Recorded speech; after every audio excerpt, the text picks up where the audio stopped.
Introduction to the module.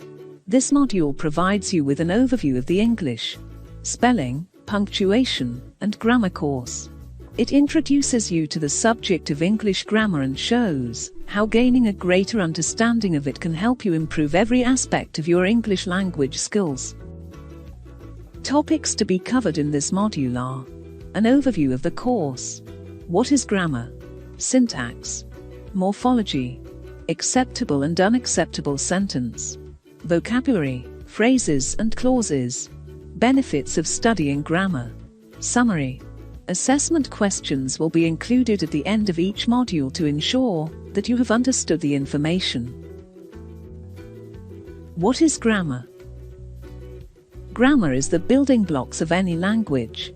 It helps you form the sentences you need to communicate effectively. Without a good understanding of grammar, you will find it difficult to express yourself and continue a conversation. Grammar consists of two basic principles: syntax and morphology. Syntax. Syntax refers to the arrangement of words in a sentence. In a statement in English, the subject comes before the verb. This composition enables us to interpret the meaning of the sentence. We will use "I gave my sister a sweater for Christmas" as an example sentence in the entire module. In this sentence, I is the subject and gave is the verb. As I comes before the verb gave, we can easily understand that it is I who gave the sweater, not my sister. Morphology. Morphology examines the structure of words and phrases. Does the verb take the past, present or future form? Does the object have a singular or plural ending? By looking at the same example sentence, we can easily identify that it was a past event from the verb gave. Also, only one sweater was given. If there were more than one, it would be sweaters. Acceptable and unacceptable sentence. You need an understanding of the syntax and morphology of a language to form acceptable sentences. For example, "Gave I my sister a sweater for Christmas" forms an unacceptable sentence. The words make sense individually, but together, within that order and structure, they don't form a proper English sentence. To help you understand what acceptable and unacceptable forms are, we can further break down a sentence into the following components: vocabulary, phrases, clauses. Vocabulary, phrases and clauses. Vocabulary, technically known as lexis, deals with the meaning and patterns of words. For example, information is considered uncountable. So, "I gave my sister an information" will be deemed as unacceptable. Phrases refer to groups of words which make sense, but not complete sense. "I gave my sister and a sweater for Christmases" are phrases, but they do not make sense when they are separated. A clause is a group of words that consist of a subject and an object. For example, in the sentence "I gave my sister a sweater for Christmas, and she gave me a shoe." Both parts before and after "and" are clauses. Benefits of studying grammar. Learning English grammar improves your writing, reading, speaking, and listening skills, enabling you to build confidence in English, clarify exactly how you think and feel, communicate with native speakers, write better emails, letters, reports, and essays, make a good impression professionally, influence business meetings, keep up to date with news from English-speaking countries, pass important job interviews, learn about a new culture. With enough practice, you can generate enough confidence in your English language skill to achieve all of your business, study and lifestyle goals. We hope you will enjoy learning English as much we enjoy teaching it. To learn more, keep on watching, and see you soon. Introduction to the module. In this module, you will learn about different types of sentences and how to identify their various parts. Like anything that you pull apart and look at more closely, you may find it complicates things at first. However, it is your first step to learning English fluently. With practice, speaking and writing these sentences will become second nature. Topics to be covered in this module are: sentence and parts of sentence, kinds of sentence, Simple, complex, and compound sentence. Summary. Assessment questions will be included at the end of the module to ensure that you have understood the information. Sentence and parts of sentence. A sentence is a group of words that expresses a complete thought. There are, as always, exceptions, but in English, a sentence consists of at least a subject and a verb. Often it has an object as well. For example, in the sentence I love you, I is the subject, love is the verb, and you is the object.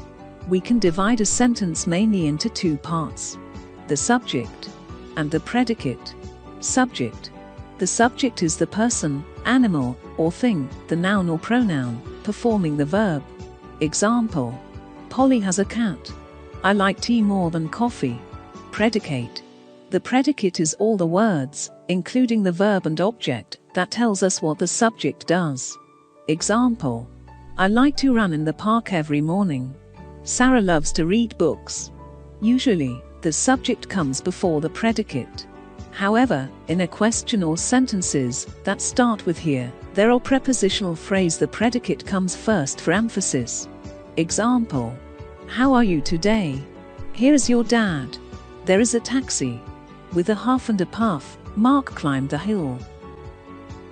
Kinds of sentence. English has four main types of sentences. Declarative sentence. A declarative sentence expresses opinion or feeling or describes things. In other words, it makes a statement or assertion. Example: I have a dog called Spike. I am pleased today. Imperative sentence. An imperative sentence expresses commands or requests. Because it directs the order or entreaty of the subject, there may be no need to mention the subject in the sentence. It usually ends with a period, but may have a note of exclamation too. Example: Tell me the truth. Please be quiet. I need you to sit down now. Interrogative sentence. An interrogative sentence asks a question. It must end with a question mark. Example: Where are you going at this time? What is your favorite TV show? Exclamatory sentence. A sentence that expresses an overflow of emotions is called an exclamatory sentence. It may not need a verb, and also can be expressed in one word. For emphasis, it usually ends in an exclamation mark. Example: How dare you do that? Happy New Year. Wow. Simple, complex, and compound sentence. Previously we learnt about clauses. The use of independent and dependent clauses in a sentence leads to three basic structural differences. Simple sentence. A sentence that has a single clause is called a simple sentence. Example: He is rich. Independent. Complex sentence. A complex sentence has more than one clause, but one of them must be independent while the other or others are dependent. Example: Although he is rich, he is honest. Dependent plus independent. Compound sentence. A compound sentence has more than one independent clause and no dependent clause. Example: He is rich, but he is honest. Independent plus independent. That is it for this video, and we hope you now understand the basics of sentences. See you soon in the next module. Introduction to the module. This module covers the basics of English grammar. You will learn about the different parts of speech that form a sentence, such as nouns and verbs, and the indefinite and definite article. The module includes plenty of examples to show you how each concept works in practice. Topics to be covered in this module are: parts of speech, determiners, articles, summary. Assessment questions will be included at the end of the module to ensure that you have understood the information. Parts of speech. We can divide words into 8 classes depending on their function in a sentence. We call each class a part of speech. The 8 parts of speech are: noun, pronoun, adjective, verb, adverb, preposition, conjunction, interjection. Noun. A noun refers to persons, places, things, animals, ideas, or events. Example: Joe Root was born in Sheffield, England. He plays for the Yorkshire cricket team, which has a white rose logo. He is a man of dreams. Pronoun. A pronoun replaces the noun in a sentence. Example: Alex is absent because he is ill. The books are where he left them. We are all praying for him. Adjective. An adjective adds information to a noun. Example: Ramon has a lavish house now. He plans on buying an expensive car too. Verb. A verb expresses an action or state. Example: Jacob walks in the morning. He works in a software company. Adverb. An adverb adds information to the verb. Example: John worked the sum quickly. His handwriting is very beautiful. Preposition. A preposition is a word that indicates the relation a noun or pronoun has with something else. Example: The girl is fond of music. She sings every day under the tree. Conjunction. A conjunction joins words, clauses, and phrases to make a sentence. Example: Arthur and Thomas are playing together.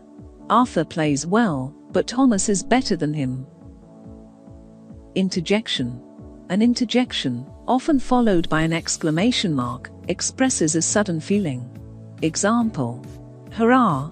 We have won the game. Wow! That's an amazing scene. Yeah, they are the champions now. Determiners. Determiners are placed before a noun to clarify what it refers to. They are a special kind of adjectives. Example: They are making such a loud noise. Most people enjoy going on vacation. I miss my old school.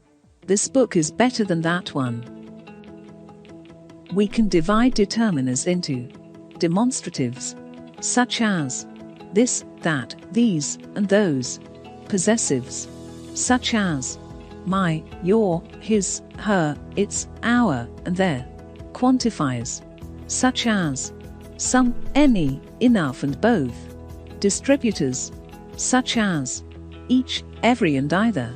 Exclamatives, such as what or such. Articles. The words a, an, and the are called article. They belong to the determiners. There are two types of articles: definite and indefinite. Definite articles. The definite article is the. Common use cases. We use the when the listener knows what we are referring to. Example: There's the man I was telling you about. Let's take the children to the swimming pool. We use the to generalize a group or class. Example: The monkeys are playing in the trees. The English like to drink tea. We use it before the names of institutions, rivers, groups of islands, seas, oceans, mountain ranges, newspapers, and magazines. Example: The Bank of England, the Amazon River, the Alps, the Indian Ocean, the Guardian. The is mandatory before something that is one of a kind in the universe. Example: The moon, the sun. Non-use cases. We don't use the definite article, or indeed any article, before a noun that is impossible to quantify, known as an uncountable noun. Example: Food tastes good with salt.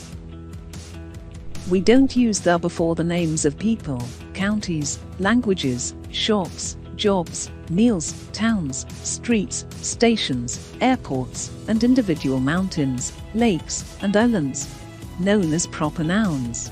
Example: Peter knows best. Italy has great food. Italian is a beautiful language. Tesco's is a big supermarket chain. He is a professional sportsman. Dinner is at 12.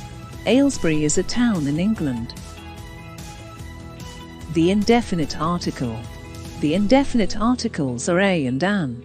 We use a before a word that begins with a consonant sound.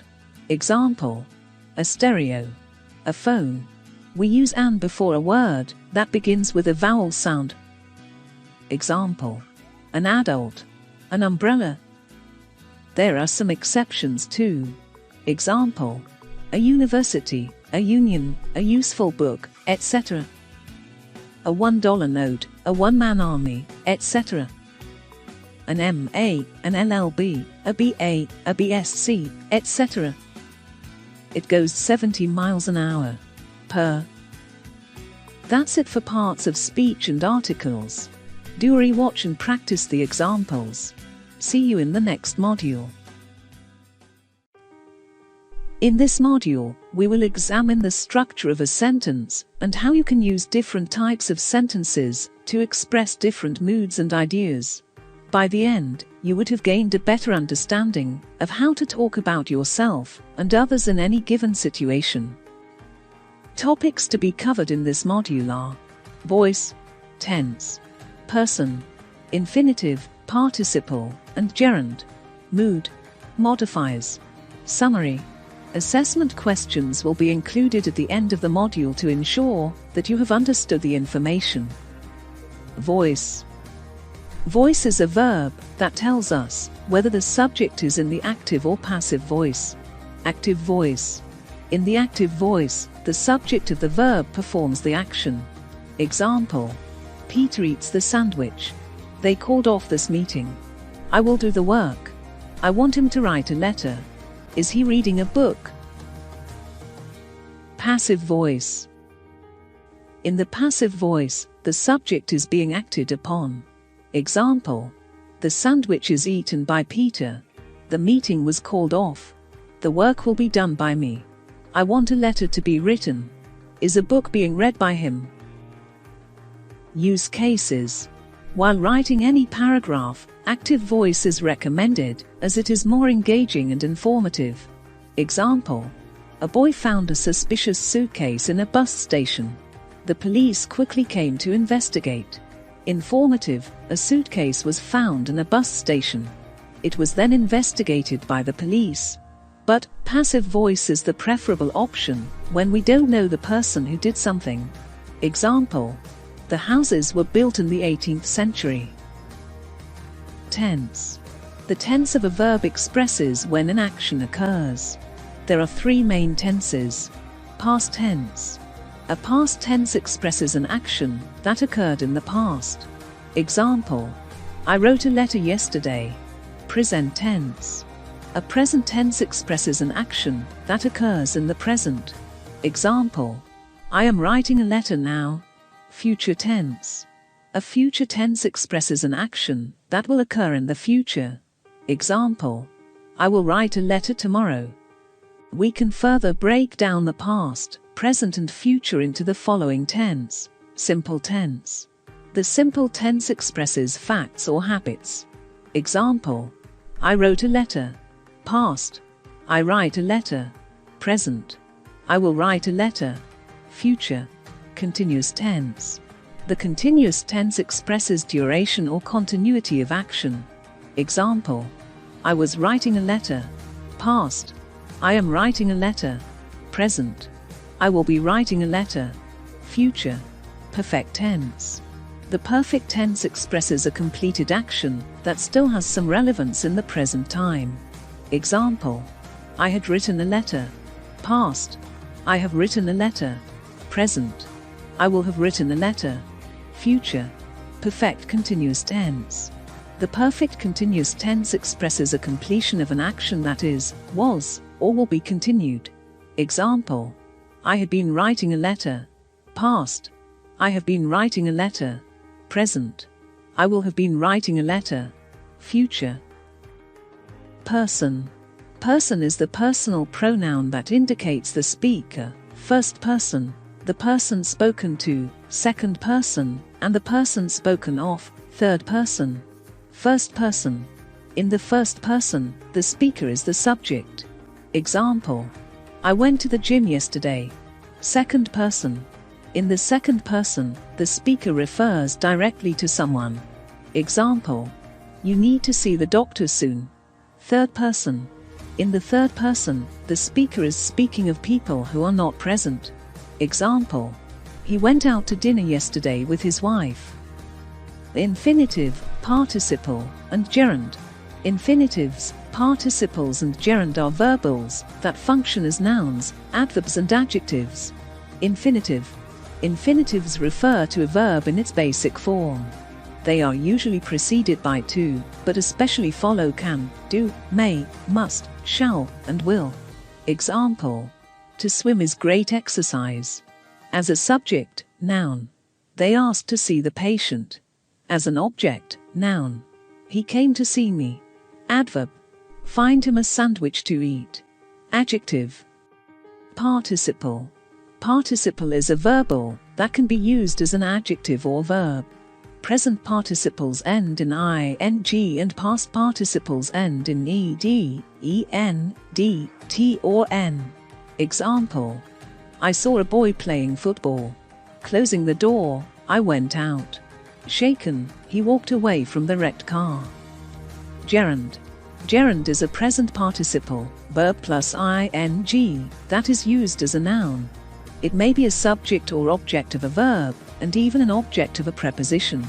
Example: telling lies won't help anyone. Subject of the verb won't. I hate watching TV. Object of the verb hate. The police arrested him for speeding. Object of the preposition for. Note that both participle and gerund end with ing. It might seem confusing at first glance, but it is quite easy to differentiate. Pointer. A gerund can only function as a noun. Example: playing is good for health. Gerund: after playing for an hour, he went home. Participle. Modifiers. A modifier refers to an adjective or adverb that describes something. It can be a single word, a phrase or a clause. Example: she has an expensive necklace. Adjective: Michelle called the shop to order supplies. Adverb: the zoo has an extremely large elephant. Phrase: my dad, who knows where everything is, can tell you the rest. Clause. Moods. Moods refer to the forms verbs take to express a certain mood. In English we have three moods. The indicative mood. The indicative mood expresses a fact or a question. Example: he is playing the piano. Is he playing the piano? The imperative mood. The imperative mood expresses a command or a request. Example: read the book. Please read the book. The subjunctive mood. The subjunctive mood expresses wishes or doubt. Example: I recommend that I drive the car. All these concepts might seem tough now, but as you keep practicing, your skills will definitely improve. So practice those examples, and see you soon. Introduction to the Module 5. This module examines the 5 question types the English speakers use to ask questions in both informal and formal situations. As you will see, some questions require only a one-word answer, and some require an entire explanation. You can only know which questions to ask, and which answers to give when you fully understand all the types of questions at your disposal. Topics to be covered in this module are: yes/no questions, WH questions, alternative questions, declarative questions, tag questions, and summary. Assessment questions will be included at the end of the module to ensure that you have understood the information. Questions. There are 5 question types. Yes/no questions. Yes or no questions are used to affirm something. Most of the time, the answer to a question like this can be a single word. Example: are you going to the shop? Do you want a cup of tea? Sometimes, the answer to a yes/no question is elaborated. Example: are you feeling okay? No, I have a cold. Is that the man with the blue car? No, it's the man with the white car. A yes/no question can also be answered by implying the yes or no. Example: did you go to the shop? Of course, I did. Are you teasing me again? I never tease you. WH questions. Whereas yes-no questions provide all the information in the question, WH questions ask you to provide all the information in the answer. Example: where are you from? I am from Birmingham. When did you arrive? I arrived at 10 a.m. There are 8 types of WH questions: what, when, where, which, who or who, whose, why, and how. We use what to ask about things. Example: what color is your shirt? We use when to ask about the time. Example: when are you going to the fair? We use where to ask about places. Example: where did you find that money? Alternative questions. Alternative questions give 2 or more options. The answer is typically one of the options. They may take the form of a yes or no question. Example: do you like cats or dogs? And sometimes the form of a WH question. Example: how do you want to go to London, by coach or by driving? Declarative questions. An alternative question can be reduced by only giving options. Example: do you want tea or coffee? A declarative question is more of a statement. It can express surprise or ask for clarification for something someone's already said. It always takes the form of a yes or no question. Example: you got tickets? I thought they'd sold out. Did you tell him? Yes, I told him. Are you sure? Yes. Tag questions. Tag questions are used to turn a statement into a question. Mostly for checking information that is probably true. The statement and the question tag take the same verb. Example: it's in the box, isn't it? Verb: is. A statement in the positive is followed with a question tag in the negative. Example: she's German, isn't she? And that is a wrap for questions. Like always, practice and ask questions. See you in the next video. Introduction to the module.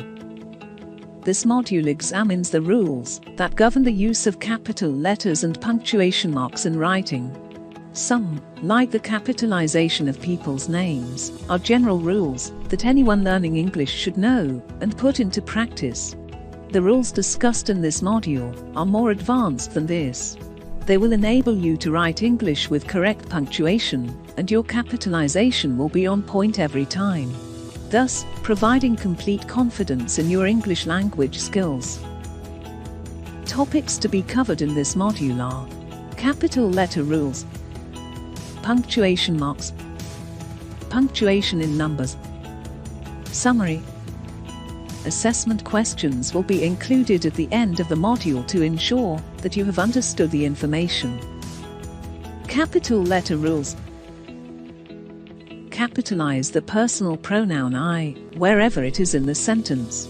Example: I have a flock of sheep. What did I say? Capitalize the first letter of a sentence and first letter after a period. Example: the painting was so colorful. It was full of reds, yellows and greens. Capitalize the first letter at the beginning of a speech. Example: Joanne said, "When are we going home?" Capitalize the first letter of a day, month, or holiday but not seasons, unless it is the first word of a sentence. Example: Monday, Tuesday, etc. January, February, etc. Christmas Day, New Year's Day, etc. Summer, winter, autumn, etc. Punctuation marks. We use punctuation marks to structure our writing and give stress and clarity to our sentences. The main punctuation marks we use in English are commas, full stops, apostrophes, dashes, hyphens, question marks, exclamation marks, colons, semicolons, slash. 1. Commas. Commas indicate a short pause. Along with a full stop, A comma is the most used punctuation mark. Use commas to separate a series of 3 or more items. Example: the entree includes chips, salsa and a beverage. Use commas to separate adjectives. Example: they serve cheap, delicious meat. Use a comma at the end of the first independent clause of a sentence when 2 independent clauses are connected by a conjunction such as and, or but. Example: I have a red car, and she has a blue car. I want to go home, but I have to wait for my friend. Do you want to stay here, or do you want to go to the park? Use it to separate a statement from a question. Example: I want to go home, don't you? Use it after the words well, yes, why, hello, hey when they begin a sentence. Example: well, who would have believed it? Hello, where are you going? 2. Full stops. Full stops tell us that there is nothing more to say on that subject. Use them to mark the end of a sentence. Example: I put on the television. My favorite show was on. And separate letters in an abbreviation or acronym. Example: MD, NATO. Don't use a full stop at the end of a headline or title. Example: The Hunger Games, The Lord of the Rings. 3. Apostrophes. Don't worry if you struggle with apostrophes at first. It takes practice. Even English people struggle with apostrophes, particularly when using the apostrophe to show possession. Use apostrophes for contractions. Example: do not, don't, cannot, can't, I would, I'd, etc. And to show where the omitted letters are. Example: because can be shortened to cause. The 1960s can be shortened to the 60s. Also, to show possession. Example: Peter's car. Linda's favorite film. 4. Semicolons. Semicolons are used to indicate a pause slightly longer than a comma. Use it before words, such as namely, however, therefore, etc. when they introduce a sentence. Example: bring what you can, however, we don't need potatoes. Use it to separate units of a series when the units contain commas. Example: the people here come from London, England, Beijing, China, and Moscow, Russia. 5. Colons. Like a semicolon, you should only use it in place of a comma or full stop if you are sure the sentence would work better with it. Mostly, you should use it only to introduce lists. Use a colon to introduce a series of items. Example: I need the following items: jam, margarine, and flour. Don't use a colon before a list if it follows a verb or preposition. Example: I need jam, margarine, and flour. Incorrect. I need jam, margarine, and flour. Correct. 6. Question marks. Question marks mark the end of a direct question. Example: where are you going? How are you? But not at the end of rhetorical questions, which don't demand an answer. Example: will you please stop that? 7. Exclamation marks. Use exclamation marks after exclamative and emphatic expressions. Example: wow. I didn't do it. 8. Hyphens. Use a hyphen to attach a prefix to a compound. Example: anti-drinking. To join 2 or more words to form an adjective. Example: an up-to-date system. With some common compound nouns. Example: brother-in-law, great-uncle. 9. Dashes. Use a dash, much like a comma, to separate extra information from the rest of the sentence. Example: I see cars, all shapes, sizes and colors, approaching the house. Use a dash between two adjectives or noun modifiers that indicate two countries or groups are involved in something together. Example: United States-Canada Free Trade Pact. 10. Slashes. Use the slash to separate letters, words or numbers to indicate alternatives. Example: I can't attend the party. And as an alternative to per. Example: $500 per week in salary. The car goes 180 kilometers per hour. To show a connection between two things. Example: the Birmingham/London train leaves in an hour. Punctuation in numbers. Use either full stops or slashes between the numbers and dates. Example: 23.10.77, 23:10:77. Use full stops or colons to mark the units of time. Example: 8:30 p.m. 8:30 p.m. Use full stops to indicate decimal points. Example: 1.17. As you have noticed, punctuation and capitalization is very crucial for effective and fluent English. So keep practicing, and see you in the next module. Welcome to Module 7. In this module, we are looking at spelling, one of the more difficult aspects of learning English. English is such a mix of other languages that few words are spelt how they sound. You have to take the time to learn the rules. Once you learn them and reinforce them with practice and reading, they will become second nature. Topics to be covered in this module are British versus American, homonyms, common spelling rules, summary. Assessment questions will be included at the end of the module to ensure that you have understood the information. British versus American. There are some differences between British and American spelling. However, you shouldn't regard either way as superior to the other. They have just evolved in different ways. Mostly you are free to use either version. But when writing a document, only one style of spelling should be used. British words that end with R usually end with OR in American. Example: color, color, honor, honor, neighbor, neighbor, flavor, flavor. British words ending with re often end with in American English. Example: liter, liter, fiber, fiber, theater, theater, center, center. Verbs ending with "-ice" in British spelling always end with "-i's" in American spelling.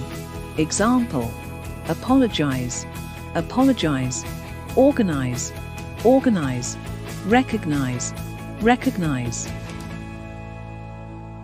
Verbs that end with "-ese" in British always end with "-e's" in American spelling. Example: analyze, analyze, paralyze, paralyze, breathalyze, breathalyze.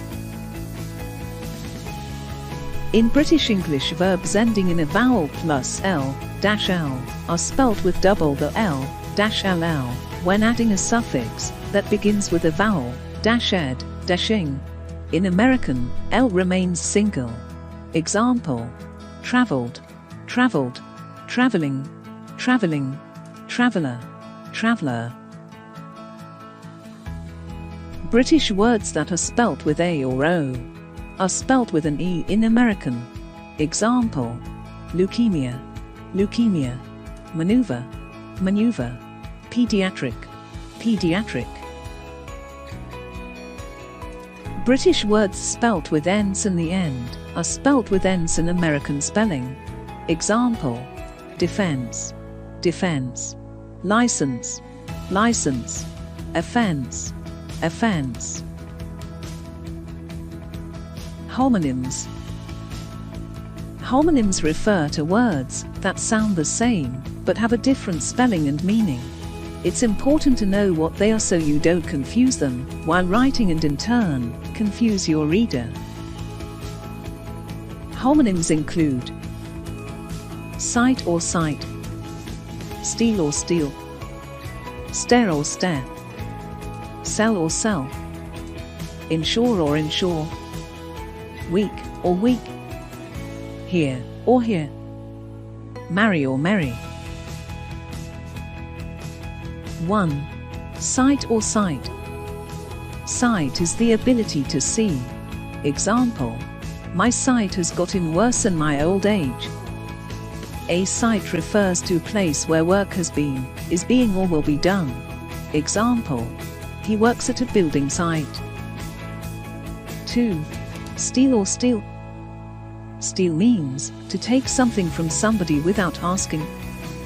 Example: pickpockets steal wallets.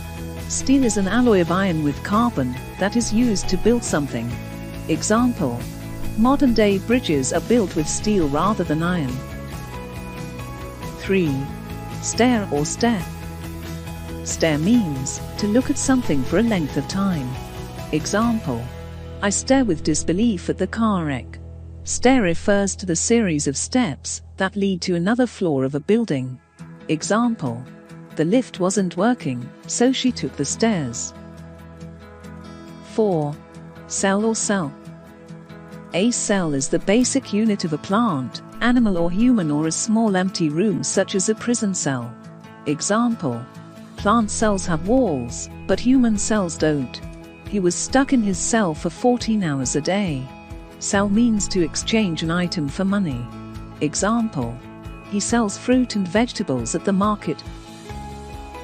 5. Insure or insure. Insure means to make sure something will happen. Example: he ensured that he would have enough by tomorrow. To insure means to arrange compensation, usually with an insurance company, in case of an accident. Example: he insured his house against fire and theft.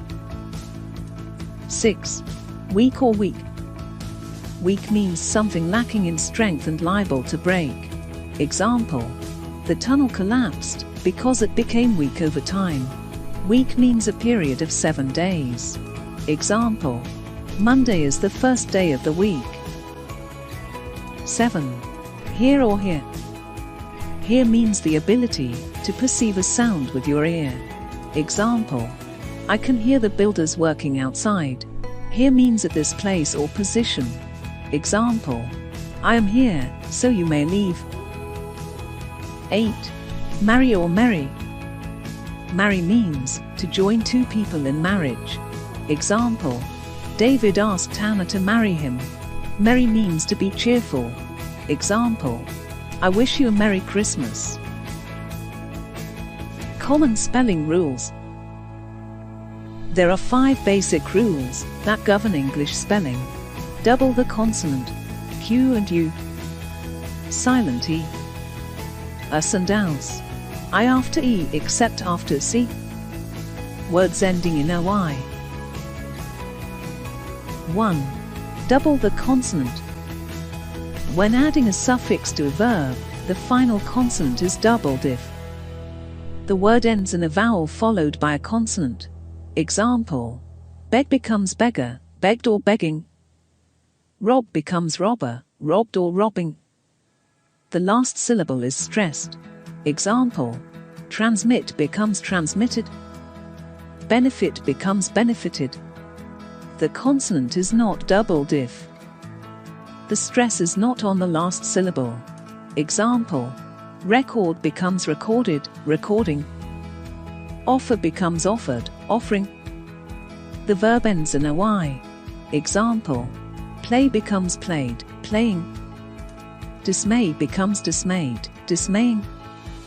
The verb has 2 vowels before the final consonant. Example: greet becomes greeted, greeting. Plead becomes pleaded, pleading. 2. Q with a U. Q is followed by a U in spelling. Example: question, plaque, require. 3. Silent E. Silent E is removed when adding a suffix that begins with a vowel. Example: relate becomes relatable. Care become caring. Positive becomes positivity. Silent E is not removed when adding a suffix that begins with a consonant. Example: care becomes careful. Blame becomes blameless. Us and ours. 4. Us. Suffix us is used for nouns. Example: virus, focus, genius. Suffix aus is used for adjectives. Example: generous, religious, humorous. 5. I before E except after C. Usually an I is written before an E. Example: believe, peace, friend. And when the A in the word makes an A sound. Example: way, neighbor. 6. Verbs ending in OY. The Y is changed to an I when adding a suffix to a verb that ends in OY. Example: defy becomes defied, defies. Copy becomes copied, copies. Except when the suffix begins with I. Example: defying, copying. Spelling is absolutely crucial if you hope to master this versatile language. Do recap, practice and watch the next video after you have a clear understanding of these spelling rules. Introduction to the module. This module highlights common mistakes people make when speaking and writing in English and shows you how to avoid making them. It finishes with tips on ways you can improve your English, punctuation and grammar daily. From watching TV to reading novels, we suggest a range of fun and interesting activities you can turn into an educational experience. Topics to be covered in this module are: common mistakes, subject-verb agreement, common spelling mistakes, ways to improve grammar daily. Summary. Assessment questions will be included at the end of the module to ensure that you have understood the information. Common mistakes. Subject-verb agreement. Subjects and verbs must agree with each other in number, singular or plural, to form a meaningful sentence. Here are 10 easy rules to help you with nailing it each time. Subjects are red and verbs are blue. 1. A singular subject takes a singular verb. Example: the dog chases the cat. 2. A plural subject takes a plural verb. Example: the dogs chase the cat. 3. Compound subjects joined by and are always plural. Example: a pencil and an eraser make writing easy. 4. With compound subjects joined by or, nor, the verb agrees to the nearest subject. Example: neither the plates nor the serving bowl goes on that shelf. Neither the serving bowl nor the plates go on that shelf. 5. A phrase or clause between subject and verb does not change the number of the subject. Example: the spectators who went to the ground were bored. The spectator who stayed at home was happy. 6. When there are one subject and more than one verb, all verbs must agree with the subject.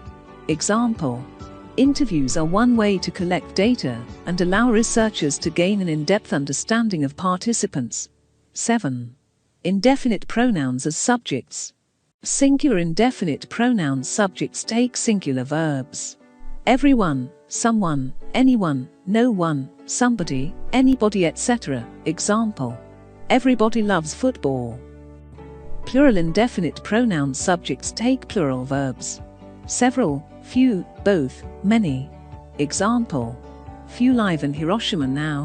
Indefinite pronouns with countable nouns take plural verbs and with uncountable nouns take singular verbs. Some, any, none, all, most. Example: some of the marbles, countable, are on the floor. Some of the sugar, uncountable, is on the floor. 8. Plural form subjects. With a singular meaning take a singular verb. Example: The pair, singular, of scissors is on the table. With a plural meaning take a plural verb. Example: the scissors, plural, are on the table. 9. With the number of dash, use a singular verb. Example: the number of volunteers grows each year. With a number of dash, use a plural verb. Example: a number of people grow tomatoes each year. 10. With every dash and many a dash, use a singular verb. Example: every man and woman participate in the drill. Many a politician promises to make a change. Common spelling mistakes. Some pair of words used frequently in our daily life have very little difference in spelling. As a result, they are very easy to mix up. But their meaning and use are contrasting. Even many natives fail to recognize these dissimilarities sometimes. Here are 6 such pairs to keep in mind. 1. Advise, advice. 2. Whose, whose. 3. Effect, effect. 4. It's, 5. There, there. 6. Practice, practice. Advice, advise. Advice is a noun that means guidance. Example: he gave me good advice. That sounds like good advice. Advise is a verb that means to suggest or recommend. Example: I advise you not to go there. He advises people on how to run their business. Whose is a contraction of who is or who has. Example: who's your father? Who is? Who's got a better idea? Who has? Whose is a possessive pronoun of who. Example: whose pen is that? Effect, effect. Effect is a verb that means to influence something or somebody. Example: her dog's death affected her deeply. The hurricane affected the entire region. Effect is a noun that means the consequence of an event. Example: her dog's death had a long-lasting effect on her life. The hurricane had a devastating effect on the entire region. It is a possessive form of it. Example: the cat is licking its paws. It is a contraction of it is or it has. Example: it's my house. It is. It's got 8 buttons. It has. There. There refers to a place. Example: there is my house. There is a possessive pronoun. Something belonging to them. Example: their house is lovely. There is a contraction of they are. Example: they're going to be home by 12 p.m. Practice, practice. Practice is a verb that means to improve a skill by working on it repeatedly. Example: I practice the piano every day. Practice is a noun that means a custom, belief, or method. Example: the doctor's practice. In American English, there is no need for practice as practice is used as both a noun and a verb. Ways to improve grammar daily. While grammar is an essential component of any language, it can be difficult and, at times, a frustrating subject to learn. Particularly, if you have to learn it from a big thick textbook. Textbooks certainly have their place, but it can be just as beneficial to learn grammar from more fun and interesting alternative methods. Below are some effective ways you can improve your grammar. Keep to a routine. Find a regular time that you can stick to learning English every day. It could be anything from half an hour to an hour. The trick is to make the process of learning grammar a part of your everyday life. Read more. Reading books is a good habit by itself. It elevates how a person thinks. Try to read a book a week and at least 2 books a month. By frequently reading good books, you will start to see improvements in grammar as well as your basic idea of English as a language will grow immensely. Read newspapers, magazines too, as they will give you a different perspective. But make sure to do with a grammar's eye and try to find the implementations of the grammar rules you have learned in what you read. Write in English as much as possible. By writing more, you can develop your skills further. It will make you think in English before you put any word on a page. You will start to recognize which sentence makes sense and improve your vocabulary in the process as well. It will also help if you can find someone who can check your writings and show you in which areas you can improve. But write to be regular to get better results and track your progress. Make use of technology. Download English-speaking podcasts and watch English-speaking films, news and TV. With the internet and streaming sites, you can find almost anything in whatever language you need. Even if you enjoy watching programs from your own country, you can often switch the audio to English or put on English subtitles. You don't have to stick to educational subjects. Watch what you like. If you pay attention, your ears will gradually adjust to the language. Downloading grammar and dictionary apps on your phone is a new method. It will allow you to answer any questions or correct any mistakes at any time. Stay motivated. Sometimes it's difficult to be motivated when you are learning by yourself. There are plenty of opportunities, online and at language schools, to find a tandem language partner. You can even find language exchanges online, where large groups of people meet to practice their language skills, English being the most common. It is your chance to put all the grammar you have learned into the conversation, and even to correct other people's mistakes.